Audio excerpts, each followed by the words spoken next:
আসসালামু আলাইকুম, welcome back to our channel. কেমন আছেন সবাই? হোপফুলি সবাই ভালো আছেন, সুস্থ আছেন। চলে আসলাম নতুন একটা ব্লগ নিয়ে। তো রাজশাহীতে আজকে আমাদের দ্বিতীয় দিন।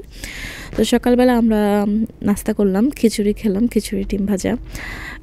তো এখানে হচ্ছে চা খাচ্ছে আপনাদের বাবা আর রাফসাজে এখানে একটুখানি খেয়েছে, কারণ সকালে ওর খাবার রুচি থাকে না আমার মতোই। তো কোল্ড ড্রিঙ্কস খাবে সেটা বলছিল, মানে সেটার রুচি আছে ঠিক মতো। তো যাই হোক, আমরা এই যে এই এরিয়াতে ছিলাম, যারা লোকাল তারা আসলে চিনে থাকবেন। তো খাবার ভালোই ছিল। আর আমরা এরপরে যাব হচ্ছে জুতে, রাজশাহী জু আর হচ্ছে এই যে নব থিয়েটার একসাথে। তো এই দুইটাই আমরা ভিজিট করবো আর কি এখন। তো নব থিয়েটার হচ্ছে খুলবে 10টার পরে, আর জুতো ওপেন 9টা থেকেই ছিল। তো আমরা এখন মানে জুতে যাব আর কি। তো কি আর চিড়িয়াখানা, রাজশাহী চিড়িয়াখানায় যে দেখি কোনো প্রাণী নাই, কিচ্ছু নেই, এমনি সব পার্কের মতো বানানো। আর ওখানে হচ্ছে মানে শুধু কাপল কাপল বসা, এরকম একটা অবস্থা। আমি ভেবেছিলাম যে অ্যানিমেল থাকবে, আফরাজের দেখা হবে, ঢাকাতে যে সে হচ্ছে অনেক এনজয় করেছে এই জন্য। তো শুধু কিছু হরিণ ছিল, তাছাড়া আর কিছুই নাই, মানে এমনি। তো কি আর করার, যেটা আছে সেটাই দেখলাম আর কি, এক্সপিরিয়েন্স হলো। আর এই যে নব থিয়েটারের পাশ দিয়ে যাচ্ছিলাম, তো আমরা এখানে যাবার, এখানে অনেকটা সময় আমরা স্পেন্ড করেছি, মানে আফরাজ অনেক এনজয় করেছে, অনেক অ্যাক্টিভিটি আর কি, এই জন্য। তো যাই হোক, আমরা আগে হচ্ছে জুতে যাই, আর জু একটু আপনাদেরকে ঘুরে ঘুরে দেখায়। আপনারা যারা দেখেননি তারা দেখবেন আমার সাথে, আর যারা জানেন দেখেছেন তাদের তো বলার কিছু নেই, কারণ ওইটা আসলে মানে চিড়িয়াখানার কাতারে পড়ে না, কি আর করার। তো মেন রোডের পাশে আমরা এখন রিক্সা থেকে নামলাম, এরপরে যাব হচ্ছে জুতে। আর উপরে যে লেখা কামরুজ্জামান কেন্দ্রীয় চিড়িয়াখানা মনে হয়, তো সেইটাও খুলে খুলে গেছে, কি একটা অবস্থা। তো এখানে হচ্ছে টিকিট ছিল কত করে ভুলে গেছি। তো আমরা ঢুকলাম, তো ঢুকে এই রুটটা আমার খুব ভালো লেগেছে। এই পাশে নব থিয়েটার আর এই পাশে হচ্ছে চিড়িয়াখানার এরিয়া। তো এখানকার এই যে টাইলস তো ওগুলা তো খুবই সুন্দর লাগছিল। তো এখানে একটু কিছু ছবি ভিডিও করলাম। আফরাজ এখানে বকবক করছিল, আর খুব সুন্দর মিষ্টি একটা রোদ উঠেছিল ওই দিন। মানে ঠান্ডা ছিল কিন্তু মানে রোদটা খুব ভালো লাগছিল এরকম। তো এরকম করে মানে একটু একটু পরপর পার্কের মতো জীবজন্তু বানিয়ে রেখেছে, কিন্তু আসল প্রাণী কিছু নাই, শুধু মানে হরিণ। তারপরেও সবার শেষে সেটা দেখেছে। আর এই পাশ দিয়ে ঢুকে মানে কিছুই চোখে পড়েনি। কোথাও একটা জায়গায় দেখলাম হচ্ছে কবুতর পালছে, আর একটাতে দেখি আরেকটা খাঁচার মধ্যে মুরগি এগুলো পালছে, গৃহপালিত পশু পাখি আর কি। তো যাই হোক, এ পাশ দিয়ে হেঁটে হেঁটে আমরা যখন দেখছিলাম, আর মাঝখানে একটা লেকের মতো আছে, ওইখানে হচ্ছে মেবি বোটিং করা যায়, কিন্তু কিছুই দেখলাম না ওরকম টাইপ কিছু। পার্কে যেরকমটা থাকে মানে বোটিং করা যায় এরকম সিস্টেম মনে হলো দেখে আর কি আমার। আর এতে সুন্দর করে মানে বসার জন্য সিটিং এরিয়া করা আছে। তো এমনিতে সুন্দর, কিন্তু যেহেতু এটা একটা মানে চিড়িয়াখানা, তো এখানে একটু অ্যানিমেল থাকলে ভালো লাগতো আর কি, কিন্তু সেটা নেই। তো যাই হোক, আফরাজকে একটু বললাম, আফরাজ একটু হেঁটে হেঁটে দেখাও, ঢং করো, মানে ছবি তুলে ভিডিও করি, কেয়ার করার। তো এইভাবে করে টাইম পাস হচ্ছিল। আর যেহেতু সুন্দর একটা রোদ উঠেছে, ভালো লাগছিল। একদমই ভোরবেলা, ওই যে বললাম একদম মাঝরাতে হোটেলে যাবো আর একদম ভোরে বের হবো, এই জন্য অবস্থা। তো আমরা মোটামুটি 8টার সময় কিন্তু বের হয়ে গিয়েছিলাম।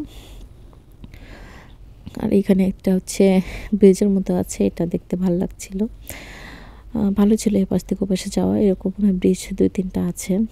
তো এগুলাই, এমনি জায়গাটা দেখতে সুন্দর, পিকনিক করা যাবে কিংবা সুন্দর সময় কাটানো যাবে, কিন্তু অ্যানিমেল থাকতে বেশি ভালো হতো, নামের সাথে আসলে সামঞ্জস্যপূর্ণ থাকতো।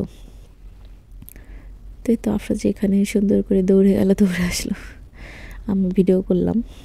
আর এরপরে হেঁটে হেঁটে আমরা আসলে পুরো এরিয়াটা দেখছিলাম। তো আর সামনে যত যাচ্ছিলাম একটা জায়গায় হচ্ছে ওই যে কবুতর দেখতে পাবো, আর এখানে মাছ ছিল, তো মাছ দেখা যাচ্ছিল। এখানে মনে হয় যে মাছ চাষ করে, এই জন্য। তো ওই পাশে একটা অনেক বড় বক বানানো, যেটা দেখতে ভালোই লাগছিল। তো এরকম কিছু কিছু জিনিস বানিয়ে রেখেছে, এটাই দেখার, নতুবা মানে ওরকম কিছু নাই আর কি। আর এই রাস্তাটাও বেশ সুন্দর। তো এই পাশ দিয়ে আমরা এখন হেঁটে হেঁটে পুরো সামনেরটাতে যাব। ওপাশে যে একটু কবুতর দেখবো। এখানে একটা দেখলাম লুডোর গুটি এরকম বানিয়ে রেখেছে থিম। তো আফরোজকে বললাম দাঁড়িয়ে পড়ো, ছবি তুলে রাখি। এটা দেখতে ভালো লাগছিল, কিউট লাগছিল।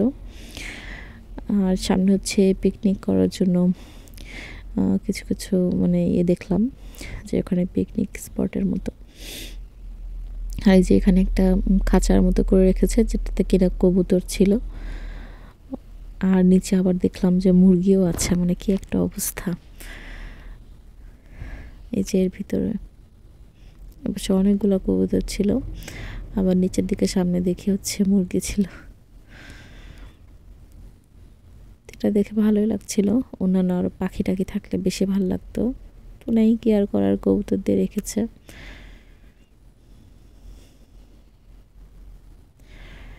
তো আমরা একবার হচ্ছে সাফারি পার্কে গিয়েছিলাম, গাজীপুরে, যেটা ওটা এত সুন্দর, মানে খুবই ভালো লেগেছে। ওইখানকার ময়ূরের যেই ইয়েটা ছিল ওইটাও ভীষণ সুন্দর ছিল। দেন পাখির যেই খাঁচাগুলো ছিল, অনেক পাখি ছিল, একটাতে আবার শুধু প্রজাপতি ছিল, মানে দারুণ সুন্দর, আসলে খুবই ভালো লেগেছিল। তো আফরাজকে নিয়ে অবশ্য যাওয়া হয়নি, আমরা বিয়ের পরে গিয়েছিলাম আমাদের ডিপার্টমেন্ট থেকে পিকনিকে। ওইটা অনেক সুন্দর ছিল।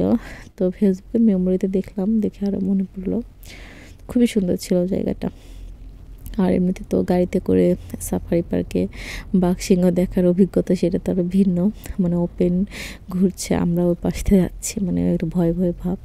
সব কিছু মিলে সাফারি পার্কটা অনেক সুন্দর আবার অ্যানিমেল দেখার জন্য। তো এখানে হাঁটতে হাঁটতে আমরা এই শেষ মাথায় আসলাম। এ পাশে এসে দেখি ওই পাশে আবার আলাদা আরেকটা এরিয়া, মানে অনেক অ্যাক্টিভিটি করা যায়, প্লে এরিয়া, খেলাধুলার অনেক কিছু। টিকিট করে মেবি ওগুলোতে যেতে হয়, তো ও পাশ দিয়ে যেতে হয় আর কি। তো আমরা ও পাশে গেলাম না, কারণ অনেকটা দূর হেঁটে এসেছি। এখন ডান পাশে ঘুরে ঘুরে আরও দেখব। এখানে সামনে দেখছিলাম একটা র্যাবিট বানানো, ও যে পাথর দিয়ে সিমেন্ট দিয়ে বানিয়ে রেখেছে যেগুলো, এগুলাই দেখছি। যেহেতু চিড়িয়াখানা ফাঁকা, কি আর করার। তো এই পাশে দেখছিলাম এই যে মানে অনেক রাইড ছিল ওই পাশে। তো আফরাজকে নিয়ে আর ও পাশে গেলাম না।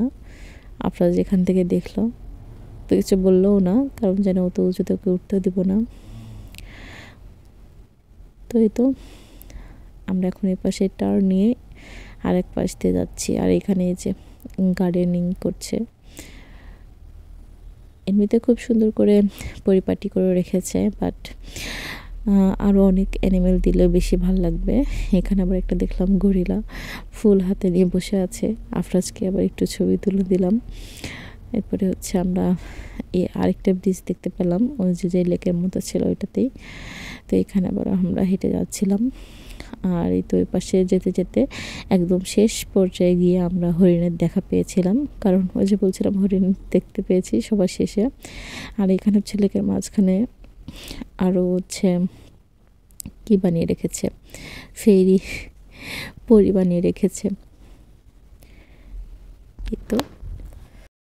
এই তো এটা দেখতে ভালো লাগছিল, মনে হচ্ছে জল পরি বানিয়ে রেখেছে, স্বপ্নপুরীতে এরকম ছিল, ওটা মনে পড়ে গেল, ভালোই। আবার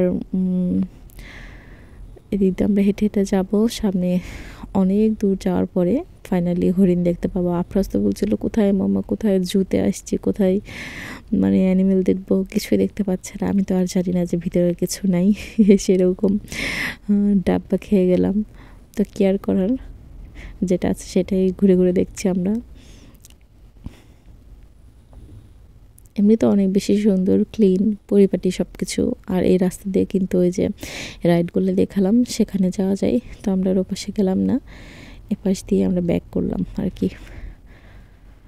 তো এভাবে করে আমাদের মানে সকালের অংশটা গেল। জু থেকে বের হয়ে আমরা আসলে নব থিয়েটারে যাবো, আর ওইখান থেকে আমাদের একদম দুপুর হয়ে যাবে, মানে অনেকটা সময় ওখানে আমরা কাটিয়েছি। তো এই যে ফাইনালি এই যে হরিণের দেখা পেলাম জুতে এসে, আসলে জুয়ের মিনিংটা সার্থক হলো এতক্ষণ পরে। এখানে বেশ কিছু হরিণ দেখতে পেলাম, এগুলো খাচ্ছিল এখন।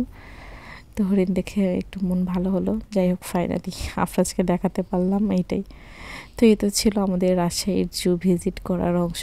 হোপফুলি আপনাদের সবার কাছে ভালো লেগেছে। যদি ভালো লেগে থাকে তাহলে প্লিজ আমার চ্যানেলটিকে সাবস্ক্রাইব করে দেবেন, পাশে থাকা বেল আইকনে ক্লিক করবেন, লাইক কমেন্ট শেয়ার করবেন, আমাদের জন্য দোয়া করবেন। আপনারা সবাই বেশি ভালো থাকবেন, সুস্থ থাকবেন। তো দেখা হবে নেক্সট ব্লগে, সেটা হবে নব থিয়েটারের ব্লগ। আসসালামু আলাইকুম।